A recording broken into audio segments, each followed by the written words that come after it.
Hello বন্ধুরা, কেমন আছো? আশা করছি সবাই ভালো আছে, আমিও খুব ভালো আছি। আজকের একটা রেসিপি নিয়ে তোমাদের সঙ্গে চলে এসেছি আমি অশোকা। তো তার আগে প্রিপারেশনটা তোমাদের সঙ্গে একটু শেয়ার করে নিই। এখানে চিকেন ধুয়ে ম্যারিনেট করে মশলা মাখিয়ে রেখে দেওয়া হয়েছে, আর তারপরে আমি এখানে আলু আর কেটেছি, তো সেটাও মানে রেডি করা রয়েছে ভাজার জন্য। আর এখানে আদা রসুনটাকে পেশাই করে নেব, সেটাও রেডি করে নিয়েছি। আর এখানে দেখো পেঁয়াজ টমেটো আমি আগে থেকে কেটে রেখেছি। তো চলো রেসিপিটা তোমাদের সঙ্গে শেয়ার করা যায়। দেখো আদা রসুনটা প্রথমে তো আমি পেস্ট করে নিলাম শিলনোড়া দিয়ে। শিলনোড়া পেস্ট করলে একটুখানি খেতে ভালো লাগে। আর এখানে আলুটা ভাজা বসিয়ে দিয়েছি। আলুগুলো সাইজ একটু ছোটো ছোটো আমি গোটা রেখেছি, আর গাগুলো একটুখানি চিড়ে নিয়েছি। তো যাই হোক, চলো মাংসটাও তোমাদের দেখিয়ে দিলাম, ম্যারিনেট করা রয়েছে। আর তেলে আমি বসিয়ে দিয়েছি পেঁয়াজ টমেটো ভাজা।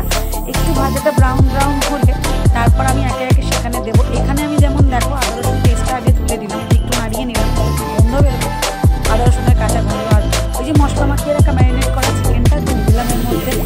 দেখো চিকেনটা কি সুন্দর দেখতে লাগছে। আর আমি এবারে ভালো করে আচ্ছা করে কষাই করে নেবো। আর কষাই করে নিয়েছি, কিন্তু আমার ছেলেটা একটু নরম মাংস পছন্দ করে, পাতলা ঝোলটা আমার ছেলে পছন্দ করে।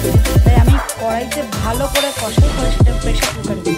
আর প্রেশার কুকারে মাংস করার পর না একবার করে তোমরা দেখো, করার পরে যে পাতলা ঝোলটা একদম মাটনকেও ফেল করে দেয়। তো যাই হোক, একবার ট্রাই করে তোমরা দেখো, আশা করছি ভালো লাগবে। তো দেখো চিকেনটা খুব ভালোভাবে কষে নিয়েছি। এখানে পুরো একদম মানে মশলা টশলা সমস্ত ইকুয়ালভাবে দেওয়া হয়ে গেছে এখানে। আর কি সুন্দর দেখতে লাগছে, তাই না বলো? তো এবারে দেখো আমি প্রেশার কুকারে এটা দিয়ে দেবো। আর ভিডিওটা ভালো লাগলে অতি অবশ্যই লাইক কমেন্ট শেয়ার করে দেবে। আর অতি অবশ্যই আমার চ্যানেলটাকে সাবস্ক্রাইব আর ফলো করে দেবে। তো চলো সবাই খুব ভালো দেখো, রেসিপিটা ভালো লাগলে ট্রাই করে দেখো। থ্যাংক ইউ সবাইকে, টাটা।